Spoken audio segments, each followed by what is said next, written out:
नमस्कार and I welcome you to world affairs. मैं हूं Prashant Dhawan. Now recently Vladimir Putin की एक वीडियो यूएसए में हो चुकी है वायरल, जहां पर ये कह रहे हैं कि जो बाइडेन का जो ये आइडिया है कि रशिया बहुत ही जल्द नेटो पर एक बड़ा अटैक करने वाला है, ये कंप्लीटली नॉनसेंस है। और अगर यहाँ पे आप पूछ रहे हैं, वेट, जो बाइडेन ने ये कह दिया था कि रशिया नेटो पर बड़ा आक्रमण करने वाला है, तो इसका आंसर है हाँ। और यहाँ पर आप देख पाएंगे बाइडेन ने ये बात सबसे पहले कही थी कि रशिया एक नेटो देश पर अटैक कर सकता है। प्राइमरीली ये बात कर रहे थे फिनलैंड देश की।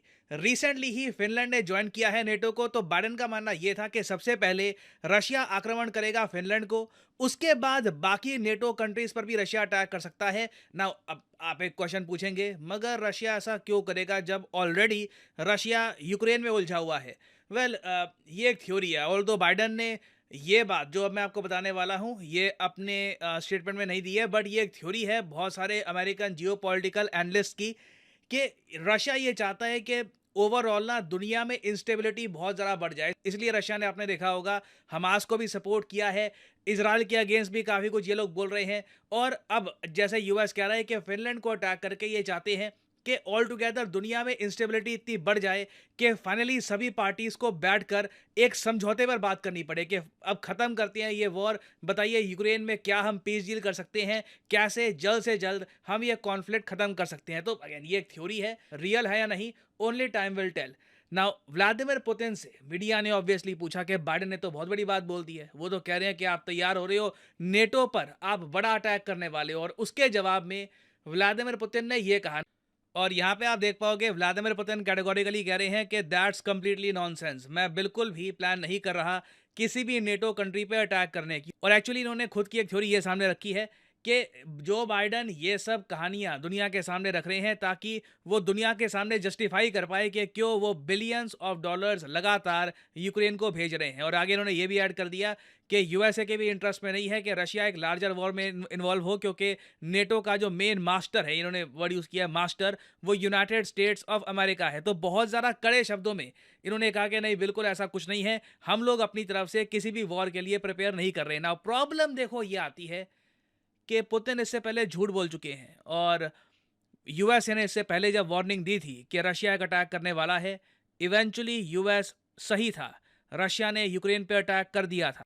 और मैं ऑनलाइन देख रहा था, बहुत सारे जो यूक्रेन के जर्नलिस्ट हैं ना, वो कैटेगोरिकली इस बात को पॉइंट आउट कर रहे थे कि जो हमारे साथ हुआ था वो नेटो के साथ ना हो जाए, रशिया एक सरप्राइज अटैक ना कर दे ना। यहाँ पर आप देख पाएंगे ये एक ट्वीट है एक यूक्रेनियन जर्नलिस्ट की, और यहाँ पे ये दिखा रहे हैं कि exactly 1 year ago Vladimir Putin के जो स्पोक्समैन हैं दिमित्री पेस्कोव, इनसे पूछा गया कि क्या रशिया अटैक करने वाला यूक्रेन को, तो इन्होंने कहा कि रशिया किसी को भी अटैक नहीं करने वाला, और कभी भी रशिया ने किसी को अटैक किया भी नहीं है। 4 दिन बाद रशिया ने एक फुल स्केल वॉर डिक्लेयर कर दी थी। ये जो 26 सेकंड की जो वीडियो है, यहाँ पे आप देख पाएंगे, इधर आप देख पाएंगे, उस टाइम उन्होंने कहा था कि what is the point for Russia to attack anyone, Russia России किसी को अटैक क्यों на करेगा। кого-то нападать. Призываем вспомнить историю. Но, скажем так, с историей все-таки у них на Западе, как мы убедились недавно, не очень хорошо.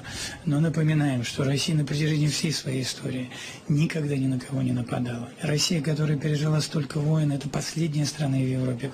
ये देखिए, अब प्रॉब्लम आती है ना यहाँ पे, जब एक कंट्री एक बड़ी वॉर में उलझाओ, और उससे पहले उस कंट्री ने कहा था, लिटरली उनके प्रेसिडेंट के स्पोक्समैन ने कहा था कि हमने इतिहास में कभी किसी पे अटैक नहीं किया, इतिहास खोलकर देख लो। और 4 दिन बाद लिटरली वो एक बड़ा आक्रमण करते हैं यूक्रेन को डिस्ट्रॉय कर देते हैं, इनके कैपिटल में बॉम्बिंग करते हैं।